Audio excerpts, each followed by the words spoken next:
The updates के special video series में एक बार फिर आपका स्वागत है।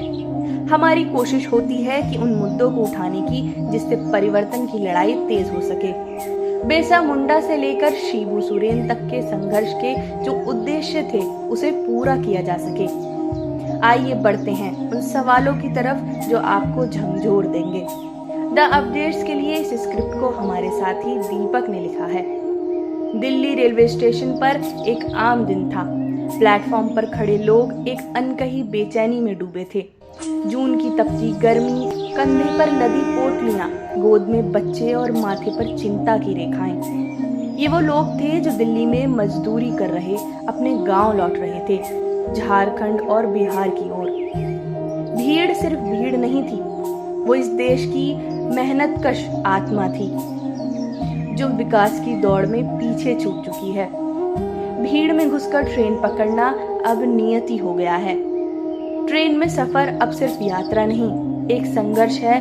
बैठने की जगह नहीं, सांस लेने की हवा नहीं। फिर भी ये चेहरे चुप हैं, क्योंकि ये ट्रेन झारखंड की है, जहां से लोगों को निकलने की आदत पड़ गई है, रोजगार की तलाश में, शिक्षा की तलाश में, यहाँ तक कि जीवन की तलाश में भी।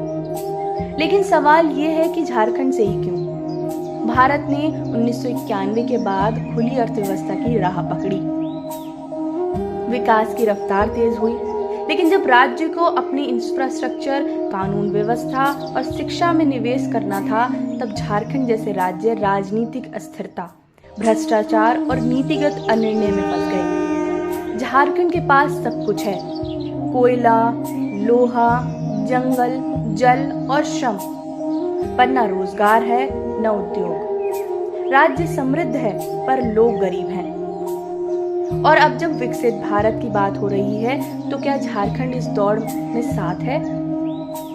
दिल्ली, बैंगलोर चमक रही हैं, लेकिन झारखंड का युवा वहीं प्लेटफॉर्म पर पसीना बहा रहा है। क्या यही है विकास का मॉडल, जहां एक राज्य के संसाधनों से देश बनता है, पर उस राज्य का युवा परदेसी बनकर ईंट ढोता है? ये सवाल सिर्फ सरकार से नहीं है, आपसे भी है। जब अगली बार चुनाव आए, जब कोई नेता आपसे आपके मत की भीख मांगे, तो उससे पूछिए, कब तक झारखंड का बेटा दिल्ली की ट्रेन की भीड़ में दबता रहेगा? कब तक हमारे राज्य की जवानी बाहर जाकर बुझे चूल्हे जलाएगी? कब तक हम पिछड़ेपन को अपनी किस्मत मानते रहेंगे? द अपडेट्स अपनी जिम्मेदारी को पूरा करने के लिए आपके बीच आया है। हम उन मुद्दों को उठाएंगे जो अबुआ राज्य के संकल्प को पूरा करने में मददगार साबित होगा। हमारा सवाल गांव के मुखिया से लेकर देश के मुखिया तक से होगा। झारखंड का आंतरिक उपनिवेश के तौर पर यह देश कब तक शोषण करता रहेगा? झारखंड को भी वो सब कुछ मिलना चाहिए जो मुंबई, दिल्ली जैसे महानगरों के लोगों के पास है। झारखंडियों की लड़ाई बराबरी की है, हकमरी की नहीं।